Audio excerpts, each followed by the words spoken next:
শ্রমিকদের অধিকার, মজদুরদের অধিকার, তাঁতি ঋষি কামারদের অধিকার, যেখানে থাকবে মেতর এবং চামারদের অধিকার, যেখানে থাকবে পুরুষ এবং মহিলাদের অধিকার, যেখানে থাকবে মুসলমান, হিন্দু, খ্রিস্টান, বৌদ্ধ, গরিব, ধনী, শিক্ষিত, মূর্খ, পুরুষ, মহিলা, সবার অধিকার যেখানে প্রতিষ্ঠিত হবে, এরকম এক বাংলাদেশের জন্যই আমরা আন্দোলন করেছি, সংগ্রাম করেছি।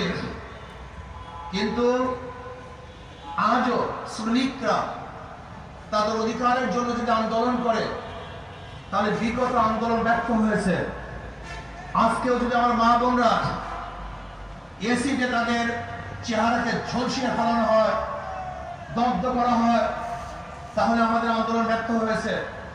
যদি আজকে আমার মা বোনদেরকে ধর্ষণ করার পরে হত্যা করা হয়, তাহলে আন্দোলন ব্যর্থ হয়েছে। আজকেও যদি ক্ষুধার তাড়নায় মা তার বাচ্চাকে বিক্রি করে দেয়, আমরা আন্দোলন সাকসেস করতে পারিনি। আজ যদি বাংলাদেশের মানুষ পেটের ক্ষুধার তাড়নায় ডাস্টবিনে কাঁচ এবং কুকুরের সাথে খাদ্যের জন্য লড়াই করে, তাহলে আন্দোলন সাকসেস হয় নাই। আজ যদি বাংলাদেশের মানুষ খোলা আকাশের নিচে ঘুমায়, তাহলে আমরা ব্যর্থ হয়েছি, আমরা আন্দোলন সাকসেস করতে পারি নাই। আজকে যদি আমার বাংলাদেশের মানুষ ক্ষুধার্ত থাকে, বস্ত্রহীন থাকে, আজকে বাংলাদেশের মানুষ যদি চিকিৎসাবিহীন মারা যায়, তাহলে আমরা ব্যর্থ হয়েছি, আমরা আন্দোলন সাকসেস হতে পারি নাই। আজকে যদি গরিবের মেধাবী সন্তানগুলি অর্থের অভাবে উচ্চ শিক্ষায় শিক্ষিত হতে না পারে, তাহলে আমরা ব্যর্থ হয়েছি, আমরা সাকসেস হই নাই। আমরা বাংলাদেশ দেখতে চাই যেখানে মিসকিনদের, এতিমদের, বিধবাদের জিম্মা গ্রহণ করবে সরকার। প্রত্যেকের এতিমের জিম্মা থাকবে সরকারের কাছে, বিধবাদের জিম্মা থাকবে সরকারের কাছে। যারা গরিব তাদের খাদ্যের ব্যবস্থা সরকার করবে, যারা কর্মহীন তাদের চলার টাকা সরকার যোগাবে, যারা অন্ধ তাদেরকে সরকার দেখাশোনা করবে, যারা বোবা সরকার তাদেরকে পরিচালনা করবে, যারা বিকলাঙ্গ সরকার তাদের দাঁড়ে দাঁড়ে খাদ্য পুষিয়ে দেবে। এরকম আমরা দেশ দেখতে চাই, এরকম সরকার আমরা দেখতে চাই।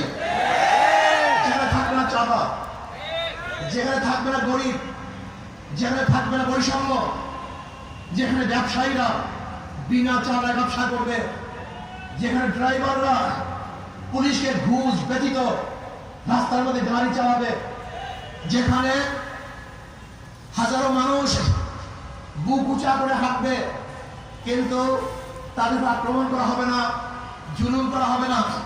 জনাবে মুহাম্মদ রাসূলুল্লাহ সাল্লাল্লাহু আলাইহি ওয়াসাল্লাম যেন ঘোষণা দিয়েছিলেন, অচিরেই আমি আমরা একটা রাষ্ট্র দেশ উপহার দেব। মদিনা থেকে হাজরামাউত পর্যন্ত একটা যুবতী মেয়ে একা একা হাঁটবে, কেউ ইফতিজিংয়ের শিকার হবে না, ধর্ষিত হবে না, লুণ্ঠিত হবে না। গোটা এরিয়াটা নিরাপদ হয়ে যাবে। সমস্ত জায়গায় মানুষ বসবাস করবে, যেখানে টাকা থাকবে না, চোর থাকবে না, লুটেরা থাকবে না, দুর্নীতিবাজ থাকবে না, দেশ থেকে অন্য দেশে টাকা পাচারকারী থাকবে না, যেখানে থাকবে না ঘুষখোর, যেখানে থাকবে না টাকা, যেখানে থাকবে না খুনি, যেখানে থাকবে না ধর্ষক, যেখানে আমার ছোট বাচ্চারা আসক্তি হবে না, যেখানে গাঁজার কোনো প্রচলন থাকবে না, থাকবে না ফেন্সিডিল, থাকবে না ইয়াবা।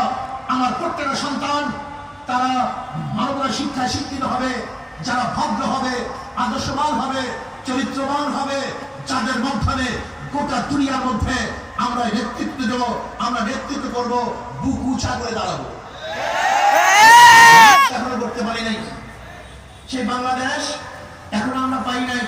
আমরা কি দেখেছি, যারা বিগত দিনের শাসক ছিল, ৭১-এর পর থেকে ২০২৪-এর ৫ই আগস্ট রাত পর্যন্ত যারা শাসক ছিল, তারা এই দেশটাকে দুর্নীতিতে ৫বার চ্যাম্পিয়নশিপ করেছে। ১-২বার না, ৫বার দুর্নীতিতে এই দেশ চ্যাম্পিয়ন হয়েছে। যারা বিগত দিনের সরকার ছিল, আমরা দেখেছি আফরানকে বুয়েটের মধ্যে হত্যা করা হয়েছে। আমরা কি দেখেছি, জাহাঙ্গীর ইউনিভার্সিটিতে মেয়েকে ধর্ষণ করার পরে সেঞ্চুরি পালন করা হয়েছিল। আমরা কি দেখেছি? সদরবাজারের সামনে বিশ্বজিৎকে